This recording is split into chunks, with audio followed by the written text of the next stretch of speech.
Just as the vows were about to be spoken, Zainab stepped back. "Baba, I'm begging you, stop this wedding." Her father froze. The music stopped, and the groom's face turned red. If you're new here, welcome to the Story Empire, where real life tales reshape how you see the world. Please help us grow by giving this story a thumbs up and leaving a comment below. And don't forget to hit the subscribe button so more people can discover stories like this one. The night before her wedding, Zainab did not sleep, not because she was excited, but because she was planning her escape. In her community, girls like her don't choose their husbands. They are traded for a bride price, and silence is the dowry. At 16, Zainab was about to be given to a man twice her age, until one decision turned her into the most talked about girl in her community. This is the story her family prays you'll never hear. In the heart of northern Nigeria, the morning air always carried the smell of fried akara from Mama Ladi's roadside stall, the distant honk of tricycles ferrying passengers to Sabongeri, and the rhythmic call to prayer from the central mosque. It was a neighborhood that woke early, worked hard, and carried its secrets quietly. Among the young faces that walked those narrow, dusty roads to school was Zainab Omar, a slim, bright-eyed girl with skin the color of freshly roasted groundnuts and a smile that could light up the entire street.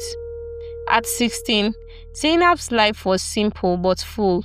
She attended government girls' secondary school and had a dream that everyone in her compound had heard her repeat 100 times, "I will become a doctor, inshallah." She didn't just say it, she lived it. Every afternoon after school, Zainab would return to the small two-room apartment she shared with her parents and 3 younger siblings, wash her uniform, and then bury herself in her books. Biology and chemistry were her favorites. She would spend hours memorizing diagrams of the human heart or explaining the structure of the cell to her little brother Musa, who barely understood but always listened with awe. Her father, Malam Umar, a petty trader at the market, often teased her, "Kai Zainab, are you sure you will not forget us when you become a big doctor in Abuja?" And she would laugh, shaking her head. "I will build you a house here in northern Nigeria, Baba. Big one with a garden." Her mother, Hajia Amina, was quieter about Zainab's dreams. But every time she returned from the market and saw her daughter bent over her books, she would murmur a prayer under her breath. "May Allah help you." Zainab's teachers adored her. Mrs. Ibrahim, her biology teacher, often used her as an example to the other students. "Look at Zainab," she would say, pointing to the front row where Zainab always sat. "She's not just intelligent, she's disciplined. If all of you worked half as hard as she does, you would all pass with flying colors." Her friends sometimes teased her for being too serious, but even they knew that Zainab was destined for something bigger than the narrow streets of her community. Still, not everyone in the community saw her education as a blessing. The old women who sat on wooden benches under the mango tree near the mosque often said things like, "Kai, what is the use of all this schooling? A girl's home is in her husband's house." But Zainab would walk past them, clutching her school bag tighter, as if holding on to the future. Her world felt safe, predictable. Her biggest worries were school exams and the occasional quarrel between her younger siblings. She had never imagined that her life could be rewritten without her consent. One evening during prep time at school, Zainab told Rama her plan. "After WAEC, I'll apply to Ahmadu Bello University. I've already started studying for the entrance exams." Rama smiled. "Zainab, you will make it. I believe in you." Zainab grinned, her eyes shining, and said, "One day, Rama, we'll both leave this place. We'll go to places where our dreams are not too big for the world around us." But dreams, no matter how bright, are fragile things in a world where other people hold the power over your choices. In just a few short weeks, without warning, Zainab's safe little world will be turned upside down. The road from her community to Sabongeri would still be filled with the smell of akara and the noise of tricycles. But for Zainab, Nothing would smell the same. Nothing would sound the same because the path she had planned for herself would be snatched from her hands. And it will all begin with a conversation at the family's small wooden dining table, a conversation that would change everything. The harmattan wind had begun to creep in, coating the air with fine dust that clung to clothes, hair, and even dreams. It was a Friday evening, and the smell of suya drifted in from the junction as the call to prayer echoed through the streets. Zainab had just returned from the madrasa, her Quran still tucked under her arm, when her father's voice called from inside, "Zainabu, come, sit with us. There is something we need to discuss." She stepped into the living room, where the dim yellow bulb cast long shadows on the cracked walls. Her mother sat quietly on the mat, avoiding her eyes. Her father's face was stern, the kind of look he wore only when discussing serious matters. "My daughter," Malam Omar began slowly, "you know life is not always as we plan. Sometimes we must make decisions for the good of the family." Zainab's heart skipped a beat. "What happened, Baba?" He cleared his throat. "Alhaji Ismail has asked for your hand in marriage. He came with his brothers today." The words did not make sense. She blinked. "Marriage? Baba, I'm only 16. I'm still in school." Her mother shifted uncomfortably, but said nothing. "Listen, Zainabu," her father continued. "Alhaji Ismail is a respected man in Tabungeri. He has money. He has promised to take care of you. This is a good thing for you and for us." Zainab had heard about Alhaji Ismail before, a 65-year-old trader with 3 wives, each living in separate compounds. He was known for his wealth, his large family, and his temper. Her throat tightened. "Baba, I don't love him. I don't even know him." Malam Umar's voice hardened. "Love will come later. Do you think marriage is all about love? We have debts, Zainabu. This is our way out." It was then she realized this wasn't about her future. It was about survival. The whispers about her father owing money at the market was true. That night, she followed her mother to the kitchen, the one place where serious conversations often happened. "Mama, please talk to Baba. I want to finish school. I want to be a doctor. You said Allah will help me." Her mother's eyes filled with tears, but she shook her head. "My child, sometimes we cannot fight the river. If your father has decided, it is Allah's will." Zainab grabbed her mother's hands. "Mama, please, I'm begging you. This is not Allah's will. It is Baba's decision. Tell him I'm too young." But her mother pulled away, her shoulders heavy with resignation. "Zainabu, don't bring me into this. I am just a woman in this house." By the following week, the news had spread through the neighborhood. The woman under the mango tree smiled knowingly. "Ah, Zainabu is lucky. A man with money. Not every girl gets such a chance." At school, Rama and Sefia cornered her in the corridor. "Tell us it's a lie," Rama begged. Zainab's silence was her answer. Sefia's face twisted in anger. "They can't do this to you. You are not a property to be sold." But Zainab knew that in her father's eyes, her value had already been converted into bride price, cash, bags of rice, and a promise to settle his debt. 2 nights before the bridal gifts were to arrive, Zainab tried one last time. She knelt before her father after dinner. "Baba, please, don't do this to me. Let me finish school. I will work. I will help pay the debt." He didn't look at her. "It is decided." She felt something break inside her, not a loud crack, but a quiet shattering, like a clay pot dropped into soft sand. From that night, she stopped speaking at home unless she had to. Her once bright eyes dulled.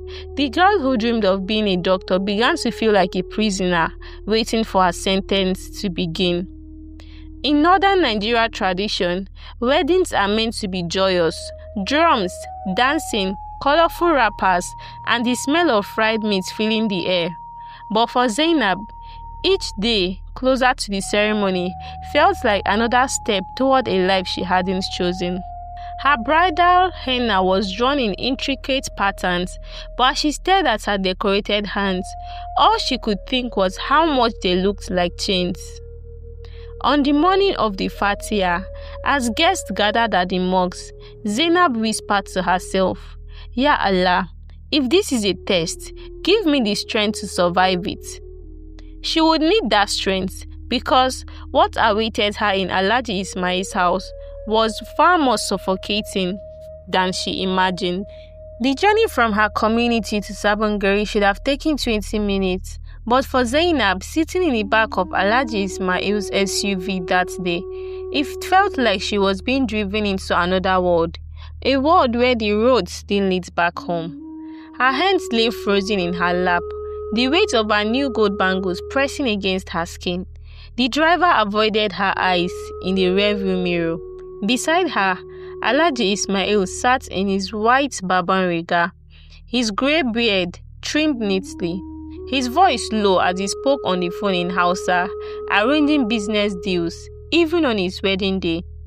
When they arrived, the tall gate of his compound swung open to reveal 3 separate bungalows built around a central courtyard. Each had its own veranda and garden, but the space between them felt like a battlefield waiting for soldiers. From the first moment she stepped inside, Zainab felt eyes on her. 3 women stood at the far side of the courtyard.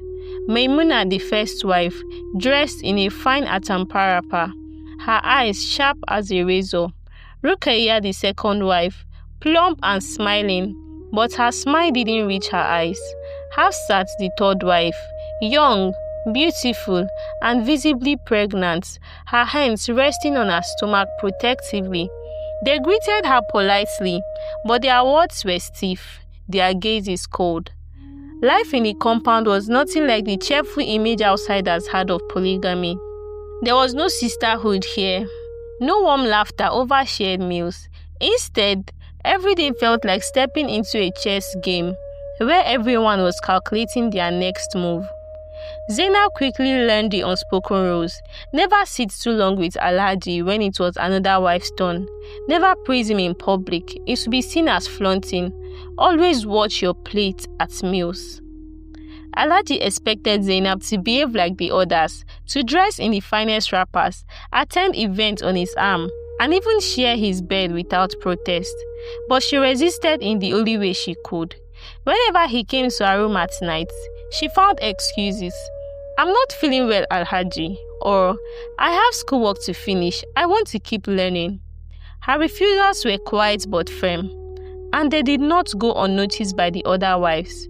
To them, this was an insult, not just to Alhaji, but to the hierarchy of the home. It started softly. Zainab would forget to tell her when important family meetings were happening. Rukaiya would spread whispers in the market that Zainab was disrespectful. Hafsat would make comments loud enough for her to hear. What kind of a wife refuses her husband? She's still a child. She doesn't know her place. Soon, their small acts of malice became coordinated. Her clothes went missing from the washing lines. Her meals were swapped with smaller portions. When Alhaji traveled, they would lock the kitchen and claim they forgot she was at home. At first, Alhaji tolerated her distance, perhaps thinking time would soften her. But as weeks turned into months, his patience thinned. One evening, he walked into her room without knocking. "Zainabu, I did not marry you to be treated like a stranger. Do you think I am a fool?" She lowered her gaze. "I am not ready, Alhaji." His voice rose. "You think you have a choice? You are my wife. Act like it." From then on, his visits became more insistent, his temper more volatile, and the wife, sensing his frustration, took it as permission to escalate their own cruelty. It was during Ramadan, a hot afternoon, when the Harmattan haze had cleared and the compound was quiet. Zainab was in her room, reading an old biology textbook she had smuggled from home, when Maimuna stormed in, followed by Rukaiya and Hafsat. Maimuna pointed at her. "You think you are better than us because you went to school, because you can speak some English." Rukaya's voice dripped with sarcasm. You are nothing here. You will eat last. You will sleep last. You will learn that this is not your father's house. Hafsat's voice was the sharpest. If you don't want to be a wife, then go back to your parents, but you will live here with nothing. The three of them left, the sound of their laughter echoing down the corridor. Zainab sat frozen, the book trembling in her hands, and for the first time since the wedding, she allowed herself to think the unthinkable. Maybe I should leave. That night, she lay awake listening to the call to prayer in the distance, her heart pounding with a mixture of fear and resolve. She knew leaving would be dangerous. In northern Nigeria, a young wife walking away from her husband could be shamed for life. Her family might reject her. The community might brand her as wayward. But she also knew that if she stayed, she would lose herself completely.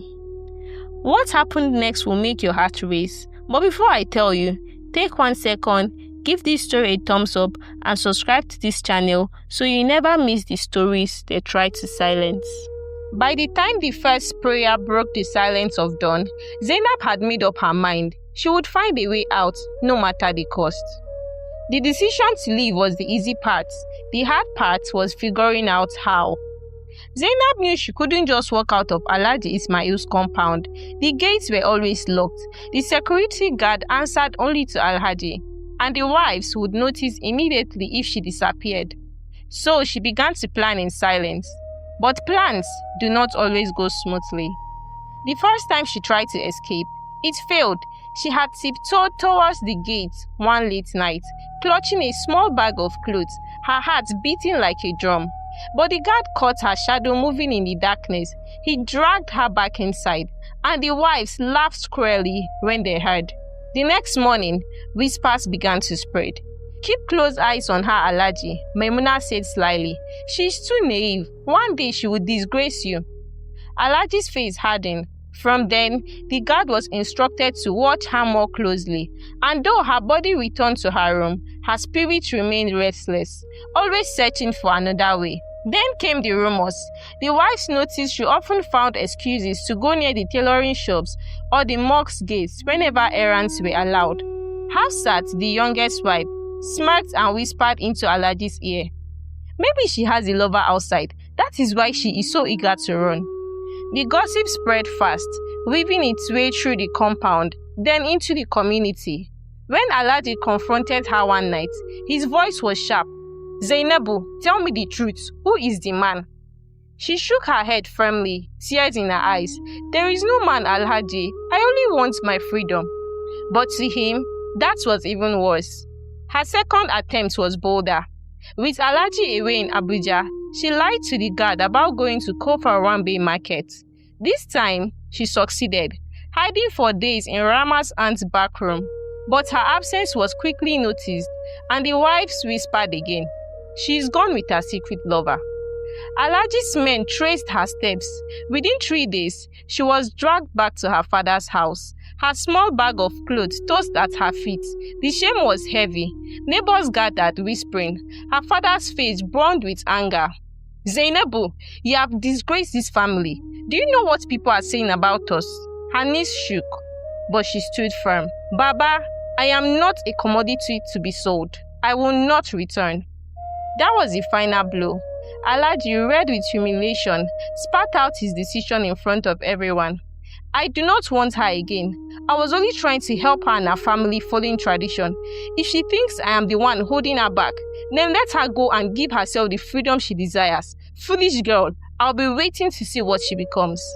And just like that, the marriage that was meant to cage her became the very key that unlocked her chains.